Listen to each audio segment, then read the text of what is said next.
संविधान के नाम पर ही आपके साथ कुछ भी कर सकते हैं, लेकिन आपको उनकी बात मानना ही पड़ेगा।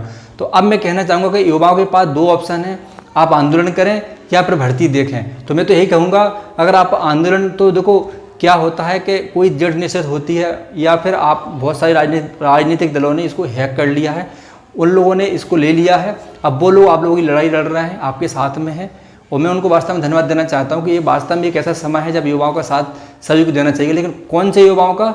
जो युवा शांति प्रिय हैं, शांति तरीके से, अहिंसक तरीके से आंदोलन कर रहे हैं, उनका सभी को साथ देना है। युवाओं से मैं कहना चाहता हूं कि आप लोगों को फिजिकल और अच्छा बनाने का समय है। आपके पास अगस्त में ये भर्ती आएगी और आपको 1 तारीख से नोटिफिकेशन मिलना शुरू हो जाएंगे, 24 तारीख से नोटिफिकेशन मिलना शुरू हो जाएंगे। अब आप लोगों को इसमें दस्ता कैसे प्राप्त करनी है, कैसे हासिल करनी है। पहले बैच में बहुत सारी वैकेंसी हैं अग्निवीर की, और बहुत सारे लड़के इसमें भर्ती होंगे। फिजिकल पे ज़्यादा जोर दिया जाएगा, पेपर बहुत नॉर्मल आएगा, ये पक्का है। और मेडिकल की रही बात, तो मेडिकल पहले जैसा होगा, उसमें कोई बदलाव नहीं है, बिल्कुल आर्मी की तरह, क्योंकि आप आर्मी ज्वाइन कर रहे हो। 4 साल बाद क्या होना है वो अलग विषय है, वो अलग विषय है। लेकिन आज समस्या ये है कि हमारे सामने 2 दीवारें खड़ी हैं, हमें दोनों को जंप करना है। एक आंदोलन की दीवार है, तो एक तरफ भर्ती की दीवार है। क्योंकि आपने जो पढ़ाई करी है, आपने जो समय दिया है फिजिकल में, तो आप भी नहीं चाहोगे कि हम ऐसा मौका छोड़ें। इस वीडियो को देखकर हो सकता है कई युवाओं को जोश आ रहा हो, गुस्सा आ रही हो, क्रोध आ रहा हो कि हम सरकार का समर्थन कर रहे हैं। हम सरकार का समर्थन बिल्कुल भी नहीं कर रहे हैं, लेकिन जो समय आपको मिल रहा है, सरकार अपनी जिद के कारण जो भर्ती निकाल रही है, क्या उसमें आप फार्म नहीं डालोगे? अगर चलो मान लेते हैं कि आप फार्म नहीं डालोगे, क्या गारंटी कि दूसरा फार्म नहीं डालेगा? समय का फायदा सभी उठाना चाहते हैं, कोई इतना वफादार नहीं है। इतनी एकता होती तो हमारा देश कभी गुलाम नहीं होता। इतनी एकता होती तो सरकार की भी हिम्मत ऐसी नहीं पड़ती। अगर इतनी एकता होती तो बहुत सारे कार्य जो जनता के विरोध में हैं, जनता के लिए हानिकारक हैं, ऐसे कार्य कभी नहीं होते इस देश में। इतनी एकता है कहाँ? इसलिए मैं बोल रहा हूँ कि प्रत्येक बंदे से कि दोनों चीज़ें आप लोगों को देखना है, भर्ती भी देखना है, आंदोलन भी देखना है। ध्यान रखना, ये मार्गदर्शन के तौर पर ये वीडियो, निर्णय आप लोगों को लेना है। मैं कुछ भी नहीं कह रहा हूँ कि आप आंदोलन करो या फिर आप भर्ती देखो, लेकिन मेरा अगर आपको निर्णय, अगर मेरा आपको ये प्लान ठीक लगे तो इसको स्वीकार करना, ये तो कोई ज़बरदस्ती नहीं है। मैं युवाओं से कहना चाहूँगा, बुंदेलखंड एकेडमी आपके साथ में है, आपके इस दुख की घड़ी में साथ में है, आपके साथ। पेपर मेडिकल फिजिकल के बाद आपकी जोनें रोक दी गई, उसके साथ में हम लोग।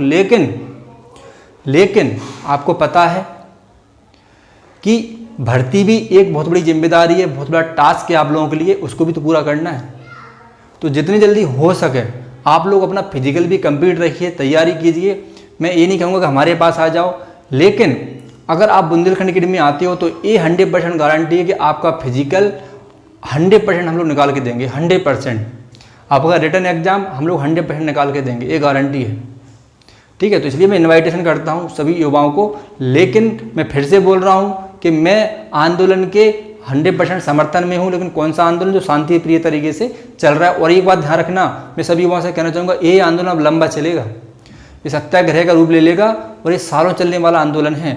इसलिए इस आंदोलन के साथ साथ आप लोगों को अपने वो टास्क भी पूरे करना है जो आपके मन में जो उम्मीदें रह गई हैं, जो आपके मन में क्रोध है, गुस्सा है कि नौकरी हमें पाना है।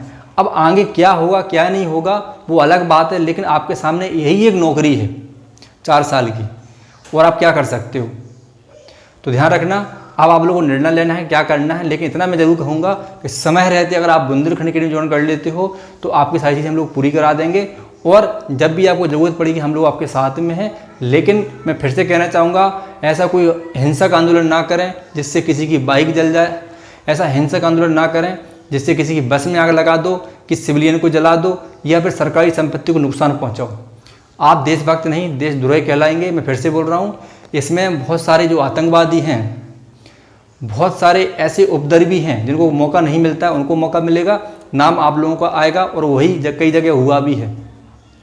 अन्य पार्टियां एक दूसरे के बच्चे में रहती हैं, ठीक है, वो भी सक्रिय हो जाती हैं हर प्रकार से, तो कहीं ना कहीं नुकसान लड़कों को इसका भुगतना पड़ता है। तो इसलिए मैं युवाओं से कहना चाहूँगा कि भैया अपनी सुरक्षा रखें, देश का सम्मान करें, देश की संपत्ति का सम्मान करें, अपने परिवार की तरह उस संपत्ति को देखें कि अगर एक घर हमारा जल जाता है तो कितना दुख होता है। ऐसे ही आप किसी प्रकार की ऐसी अफवाहों में ना आकर, क्रोध में ना आकर ऐसी घटना को अंजाम ना दें जिससे आपका जीवन ही तबाह हो जाए।